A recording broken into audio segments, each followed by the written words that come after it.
जय श्री सीताराम। माँ बाप का दर्जा हर तरीके से भगवान के बराबर कहा गया है। जैसे गुरु को भगवान का दर्जा दिया गया है, उसी प्रकार माँ बाप को भी भगवान से कम नहीं कहा गया है। और वैसे भी प्रथम गुरु तो माँ को ही बताया गया है।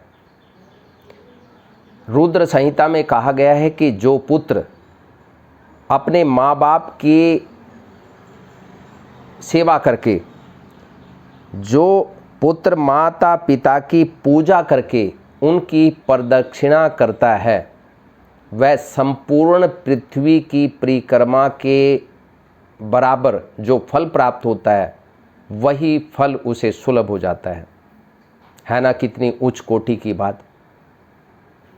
हमारे माता पिता तो हमारे पास ही हैं।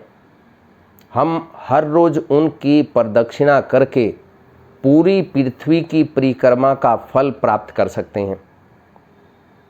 और कहा गया है कि माता पिता को घर पर छोड़कर, जो पुत्र अपने माता पिता को घर पर छोड़कर तीर्थ यात्रा को चला जाता है, उनको साथ में नहीं लेकर के जाता, अगर वो तीर्थ यात्रा को जाता है तो वह माता पिता की हत्या से मिलने वाले पाप का भागी होता है।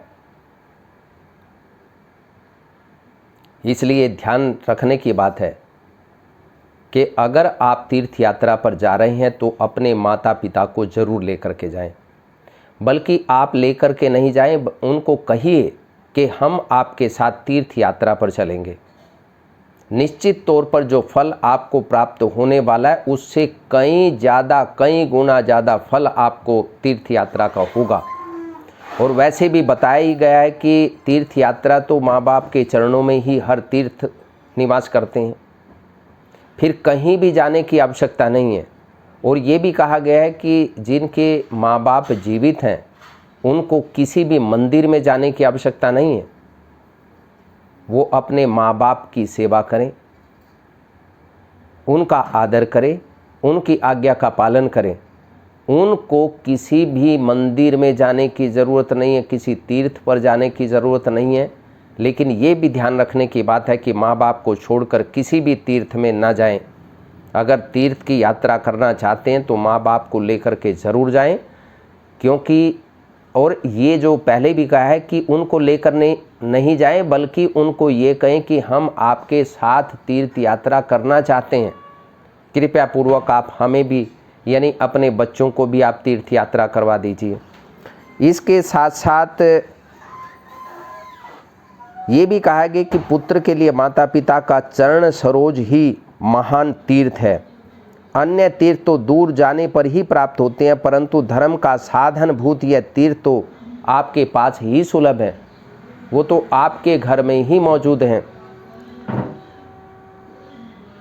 पुत्र के लिए माता पिता और स्त्री के लिए पति, ये दोनों सुंदर तीर्थ घर में ही विराजमान हैं। पुत्र के लिए माता पिता और स्त्री के लिए, ब्याही हुई स्त्री के लिए उसका पति ही सब तीर्थों के समान है। ऐसा जो वेद शास्त्र निरंतर उद्घोषित करते रहते हैं, उसे फिर आप लोग असत्य कैसे कर सकते हैं? ये खुद भगवान गणेश जी अपने माता पिता शिव और पार्वती से कह रहे हैं। ये हम नहीं कह रहे हैं। ये जो बातें बताई हैं, ये भगवान गणेश जी अपने माता पिता को कह रहे हैं। जब उन्होंने ये कहा था कि पूरे ब्रह्मांड की प्रदक्षिणा करके आइए, तो उन्होंने अपने माँ बाप की ही प्रदक्षिणा की, उन्हीं के ही चक्कर लगा लिए और कह दिया कि मैं पूरे ब्रह्मांड का चक्कर लगा के आ गया। और जब ये बातें कहीं, तब भगवान भोलेनाथ और माता पार्वती बहुत प्रसन्न हुए। इसलिए माँ बाप के चरणों में ही सभी तीर्थ निवास करते हैं, सभी धर्म निवास करते हैं। इसलिए माँ बाप का सम्मान सर्वोपरि होना चाहिए। बहुत बहुत धन्यवाद। श्री सीताराम।